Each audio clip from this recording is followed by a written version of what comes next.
I'm Cash, and welcome back to Cash Talks Football, where we break down all the goals scored in the Premier League today. We're doing Sunderland against the Wolves, and you know here we do technical breakdowns, how people can be better at football coaching, playing, and all those sort of nonsense. But every now and again, I don't do the drama and the stuff, but I do like it when a club that's come up from the Championship has got a good chance of staying up. And then Sunderland, I don't want to curse you, because I cursed Nottingham Forest last year for trying to get in the Champions League. And I hope you do stay up. And these are the games you need to win. These are the teams that you need to put away. Wolves, however you do it, because I tip Wolves and probably West Ham and Brentford to go down this season, just because of all the turmoil and the good players that they've sold and moved around and all the nonsense. West Ham might turn it around with Nuno, but there's a lot to do there. But this is just a decent goal. It's funny how this goal was scored, is because we were talking about shapes and systems, a couple of me and my coaching buddies years ago, and we're very sort of, I've done this for a very, very long time, and he was just trying to explain to all these young pup coaches, and this was like in the early 2000s, he goes, don't care what system you've got, you can't beat a good 1-2. My team will beat you because we'll play a 1-2 and you can't defend it. And they were like, brr, brr, brr, brr, brr, and he just swore by it. And his team would win. He would just have, they never really looked that good. They never really did that great, but they would score goals on you. And how they would score is by playing a simple 1-2. And there is a difference between a 1-2 and a wall pass. I know this is more of a wall pass than a 1-2, but we're not going to get into that much of a detail here. But it is a well-crafted, well-organised goal against a team that's basically sitting back and saying, oh, come and break us down. And you know what? They do. So the ball's come from over here, blah, blah, blah. Young Kinney's done well on the wing, got down to the byline, and here's the difference. He didn't stop here, he got all the way to the byline before he played the ball back. That created space, that pulled the line back. That there is the difference maker. Well, don't know how I zoom in, don't ask me. I've been doing this for so long, I still don't know how to do that.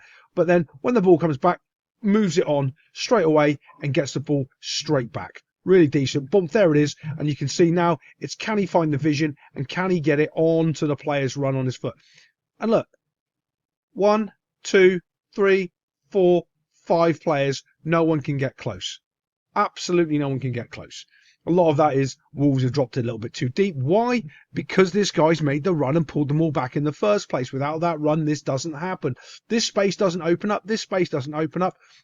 But it's good. They do try to pressure it a bit, but it's all too late. Look, this guy's there. Oh no, the ball's gone. I'm in trouble. Yeah, you are, mate. Yeah, you are. Now, honestly, this is a bad finish. It really is, okay?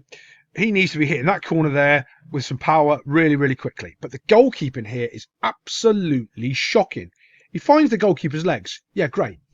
But this shouldn't be a goal. That goalkeeper should not be allowed the ball to go through his legs at this range with the power that this guy puts on the shot. He doesn't blast it. He hits it, but he doesn't blast it. There is some power there, but not enough to let the keeper let it go through his legs and it be this easy. Boom. That's too easy. Bouncy, bouncy, bouncy. When he's on that hit there, look at the guy. Mind you, no, I'm completely wrong. He should have gone over here. Look at the space he's got over this side. Keeper's moved ever so slightly. He's got loads of space over here. Goes to play it through the keeper's legs, gets away with it, and the keeper makes a meal. I mean, that is awful goalkeeping. Remember, we're talking about the Premier League. We're not talking about your pub team. We're not talking about your semi-pro teams that you played on. We're talking in the Premier League. That is basics. That is awful. And you're going to go, it's 6 yards out. Yeah, I know. Not going to tell you who he is. Goalkeeper I used to play against. Oh my God, it used to get annoying. We used to play indoor as well. So he would just try to, anywhere from 4 to 6 yards, let you try to nutmeg him because it was indoor and small goals, and it was a nightmare. International goalkeeper, he holds records for all sorts of stuff. Couldn't score on him. No matter what you couldn't score on him. There's no way. Doesn't matter how close you were, you weren't scoring on him from that range. Him, you can. That's a worry for Wolves, and that's one of the reasons why I think, other than selling Nuno, so it's Neto, almost Nuno, got Nuno on the head. Neto and so many other good players. They're in trouble. They really are. But thank goodness, Sunderland fans, are you looking over your shoulder and asking where Newcastle are in the league? Because I tell you what, you're miles above them right now. This has got to be a little bit better here, though. This is a chance. This is a great opportunity. They've suckered everybody into the front post. Right here, he's got a header. Free. Oh, just get it on target. I've actually looked at it on the other angles. And he ducks his head a little bit too much. He's not looking through the ball. If he looks through the ball and dives, So when you're doing one of these diving headers, the trick is to look through the ball, and he doesn't. He just kind of heads it, and it hits the post, and he's stretching, and he's trying to go for it. He's done all the hard work, mate. Just keep your head up, keep your chin up. That's all you need to do. Keep your chin up and look through where you want the ball to go, and you would have got yourself a goal. Yeah. Well, let's move it. I wanted to show you this because this is the Wolves player. He's laid the ball off from his chest. Okay, all right, fair. But I want to show you the pressure from Sunderland here, from both defenders. As they come, look, he ends up having a snap whiff of a shot. Both pull out. Look at this. Wimps and wimps. You stand strong, boys. Stand strong. They both don't. And it's a terrible shot because of the pressure.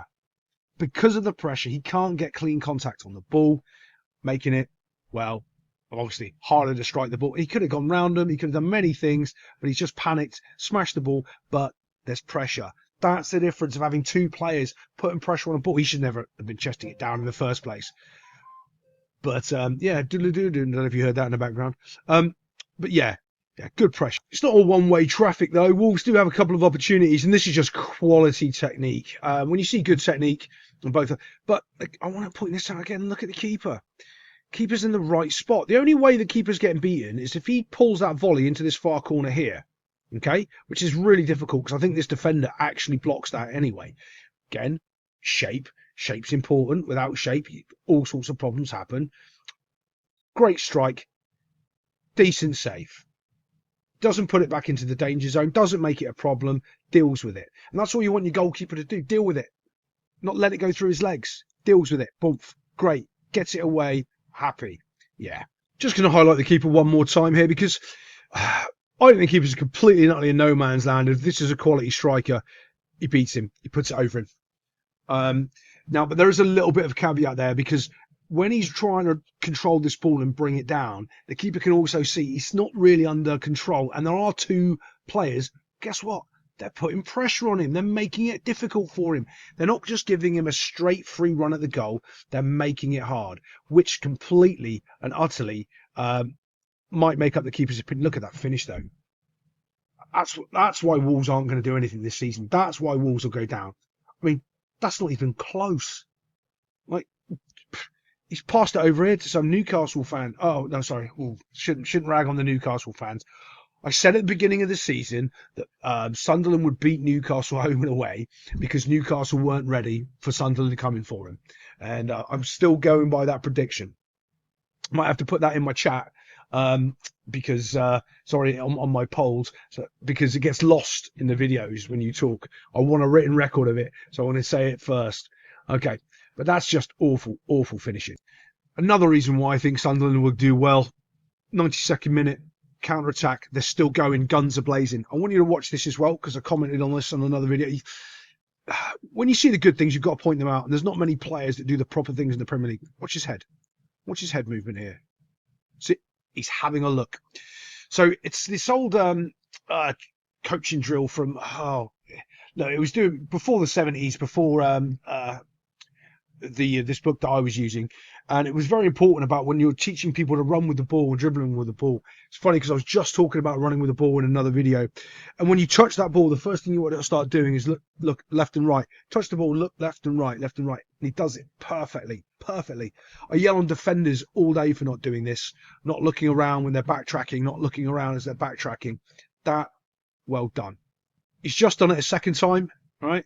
As they're breaking away. So he's already assessing his options to see what he's got with him. But look at the difference. 1, 2, 3. That's the defending side. 1, 2, 3, 4. That's massively different. The desire to get forward and the desire to defend. One team's going to go down. One team's going to stay up. Spot the difference. I do like this guy, this kiddie here, though. This is effort. Respect to you. He's got his Usain Bolt shoes on, and he is getting back. He is trying. That's the players you want in your team right here, putting the effort in. But again, this is shocking. Little knock. Touch. Yeah, this is why people talk about getting defenders to face their own goal and putting the balls in behind them because anything can happen. But I'm telling you, this is on the goalkeeper. This is completely and utterly on this goalkeeper. Look at his feet right now. I'll have to do it a little bit better, but I already know what he's doing wrong. Look at his feet. He's slightly off the ground. There is no way you're going to get beaten from a pass into the corner from there, from that distance. Shouldn't happen, ever. Never, ever, ever, ever. Boom. It's bobbling. Look at where his feet are. Okay? Look at his body shape. All of his weight is on this foot here. He's already reacted when that pass was played. Okay? Now he can't move. So let me explain it a little bit better for you. He's got 2 feet to move off. This is the foot that he wants planted so he can spring off and go this way. If he's springing off this foot here, he can't get enough purchase and push himself over. Okay? That's the foot that's planted. Right? Even though it looks like that knee's bent, that's not what's happening here. He's pushing off his left foot, not his right foot. And if he springs off his right foot, he gets this ball. But his body shape is completely and utterly wrong. Absolutely wrong. And did you see the second skip as well? He does a little skip as the ball trickles past him into the net. It's awful. Everything about his footwork is terrible. I mean, I don't know where they find these goalkeepers. I was doing the breakdown of Onana's footwork ages ago. It's the same thing. A lot of these goalkeepers, I swear, aren't getting coached properly because that is just pure footwork. And he doesn't have any at all. And the ball goes in and he just falls over. Oops. Yeah, terrible. But you know what? Sunderland, you'll take it. Go and have a look at the league table. See if you can find where Newcastle are. Let me know in the comments below. See you next time on Cash Talks Football.